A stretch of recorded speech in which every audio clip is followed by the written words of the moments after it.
মাস plus. আর ও হচ্ছে অনেক চঞ্চল, অনেক খেলাধুলা করে।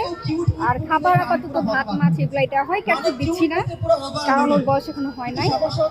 আর দেশি বিড়াল তো একটু বেশি প্লেফুল, এমনিতে অনেক ভালো ভীষণ। আর ভ্যাকসিনেশন ওর বয়সটা হয় নাই, হলে দিয়ে দিব। এখানে কেন আসছেন? এইখানে বিড়ালে তো দেখা যায় না খুব একটা, তো এখানে হইতেছিল, আমি রেজিস্ট্রেশন করছি। তো এখানে এসে দেখলাম যে ওদের যে ওভারঅল বিষয়গুলো খুব ভালো ছিল। পার্সিয়ান বিড়াল শখের জন্য পালি, এটা আমার দীর্ঘদিনের শখ, প্রায় 3-4 বছর ধরে পালতেছি। আমার ইতিমধ্যে বিড়াল হলো প্রায় 5-6টা, সবগুলাই পার্সিয়ান। আমার একটা বিড়ালের নাম বুলবুলি, একটা লিও, একটা জিও। আমি অনেকদিন ধরে বিড়াল পালি, এটা শখ।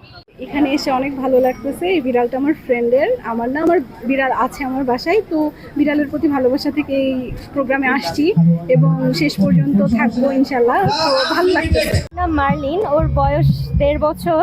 ও প্রায় 8 মাস যাবত আমার কাছে আছে।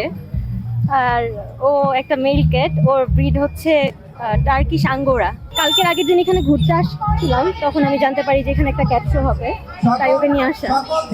খুবই ভালো লাগলো, কারণ ময়মনসিংহে এরকম শো এবারই প্রথম। আমার খুব ভালো লাগলো, আশা করবো আরো যেন এরকম শো হয় আরো বেশি বেশি। আমরা বাউতে এরকম ব্যতিক্রমী ধর্ম অনুষ্ঠান প্রথমবার দেখতে পাচ্ছি। আসলে আমাদের আসলে কখনো ক্যাট শো দেখা হয়নি, তো আমরা এটা খুব ভালোভাবে উপভোগ করতে পারছি। এবং দেখুন, এখানে শুধু ক্যাটের র্যাম্প শো বা যেমন কিছু তেমন সাধু নয়, বিভিন্ন ক্যাটের ধরুন ভ্যাকসিনেশন সহ অন্যান্য সেবামূলক প্রোগ্রাম রয়েছে। আশা করি সবাই উদ্বুদ্ধ হবেন, যারা প্রাণীপ্রেমী আছে বাংলাদেশে, সবাই এই উদ্যোগটির অনেক অনেক প্রশংসা করবেন। এবং আমি দেশবাসীকে আহ্বান জানাচ্ছি, আপনারা আপনাদের প্রাণীদের যত্ন নিন এবং প্রাণীদের সেবা করুন। আমার এই বিড়ালের নাম জিমি। আমি অনেক শখ করে, আমি অনেক আগে থেকে কিন্তু আমার চিন্তা ভাবনা ছিল যে একটা বিড়াল পালবো, কিন্তু আমার মেয়ের শখটা বেশি ছিল বিড়াল পালার জন্য। এর জন্য আমি বাংলাদেশ কৃষি বিশ্ববিদ্যালয় শহীদ জামান সালামে আমি চাকরি করি। ঠিক সেই জায়গায় আমি একটা বিড়ালের বাচ্চা দেখতে পাই। তখন সেই বাচ্চাটা খুব কান্নাকাটি করছিল। তখন আমি সেই বাচ্চাটা নিয়ে বাসায় নিয়ে যাই। বাসায় নিয়ে যাওয়ার পরে আমি তাকে খুব আদর যত্ন করে লালন পালন করি। আমার মেয়েকে দিই, আমার মেয়ে খুব খুশি হয়। সেই থেকে আমার এই মানে একটা নাম রাখলাম আর কি, নাম হলো, ওনার নাম এখন জিমি। তো জিমির নাম রাখলাম। এর জন্য ধীরে ধীরে আস্তে আস্তে বড় হয়তো আরো যত্ন করি।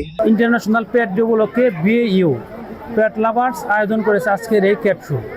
আমরা চাই পৃথিবীর প্রত্যেকটি প্রাণ ভালোবাসা পাক, প্রত্যেকটি প্রাণ মায়া পাক, মমতা পাক, স্নেহ পাক, আদর পাক।